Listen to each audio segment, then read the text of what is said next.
So I boldly said, 1999 constitution, based on what we have seen it to be, is a problem. And that is why even good intended or good people will go into power with desires to do a lot of things. They discover they cannot do anything because the documents with which they are expected to work is fraudulent. There are so many things that are not well presented. And I said the way forward is for us to go back to the negotiated independence constitution that guaranteed the regional government in Nigeria. There is no way Britain could have given us independence in 1960 on a document as classless as 1999 constitution. There was a negotiated document, the Independence Constitution of 1960, amended 1963, that guaranteed regional autonomy. The regions were able to operate at their own paces, develop. You can see the West, they were measuring in cocoa production. You can see the Southeast, they were measuring in palm plantation. You can see the North measuring in granite, where I had granite pyramid. Everywhere there was competition. Are you not supposed to be shocked that it was the rail stations, railways, the level of development that we were seeing that time very massive? All of them disappeared eventually from 1966 when that infamous coup took place. And then instead of the regional government, they united everybody again in one central government, whereby the regional governments collapsed. That is the problem we have in Nigeria. Centralization of power. It does not give room for development. Like the clamor, the president we have today, Bola Ahmed Tinubu, Jakaban, when he was a chieftain of Nadeko, for example, was calling for state police, was calling for resource control. If you go through the statements of Nadeko, you will discover the things they were championing for. Very brilliant. Very brilliant. And those are the solutions to Nigerian problem. I am actually surprised. That's why I keep on saying I do not know what happened. Because I expected that now we have the president who was a Nadeko chieftain, that he would have actually used his power given to him by 1999 constitution that actually made Nigerian president to be the most powerful president in the world. Yes, 1999 constitution made Nigerian president the most powerful president in the world because the things Nigerian president can do based on 1999 constitution, there is no president in the world that has that power. Even Trump of America he does not have that power based on American constitution because they understand that power corrupts and absolute power corrupts absolutely. There are checks and balances. Those things were not actually enshrined appropriately in 1999 constitution because the people that crafted it, they crafted it in a way that power will reside so much on the presidency. I don't know if you're getting what I'm saying. Yes. And that is the problem. Too much power will always corrupt. And that is what we are seeing.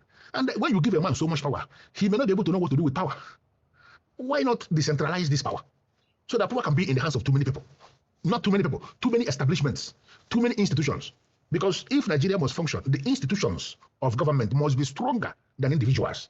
The problem in Nigeria is that individuals are actually stronger than institutions. Now, when an institution of government cannot do anything to an individual, because that individual has become so powerful, how can that place function? And that is the problem we have. And what can checkmate that is to decentralize power by having regional government. State police, for example. Why can't we have state police? Because state police will go a long way to checkmating all this banditry. Is this not what I have been clamoring for the longest? Is this not what Nnamdi Kanu has been clamoring for the longest? Is this not what Ojukwu clamored for the longest? Is this not what Ahmed Bola Tinubu, the present, president of Nigeria, is this not what he clamored for the longest when he was part of the chieftains of Nadeko? Go and read about Nadeko. This is exactly what they clamored for.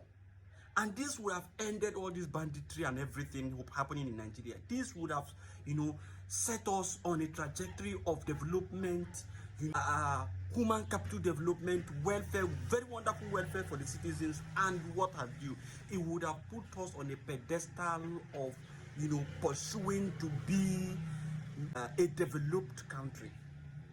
We would have been a developed country. But then, if you look deeply, what is the problem? Why is it that Bola Ahmed Tinubu cannot do these changes? It is because absolute power corrupts. And he must have seen the power that he wields as the president of the nation, and he will discover that, no, I must keep this power.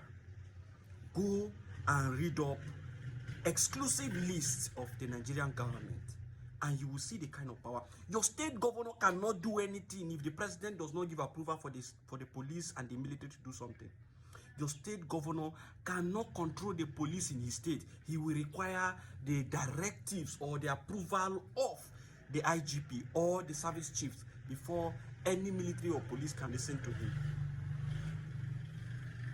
The president also has that express power to command the police, the military, and every other arm-carrying, members of the Nigerian state. So, absolute power. Absolute power. There are certain things that you want to do in this country, you must request the express permission of the Nigerian president before you can do it. Absolute power. Why do you think Alex Oti of Abia State is requesting for the approval of the federal government to approve the creation of seaports in Abia State? Why do you think so? It is because that power lies in the hands of the President and National Assembly. Absolute power. The same absolute power we are talking about. Emancipate yourself from mental slavery. Somebody touch your neighbor, say, emancipate yourself from mental slavery. It is well. Thank you for your attention to this matter.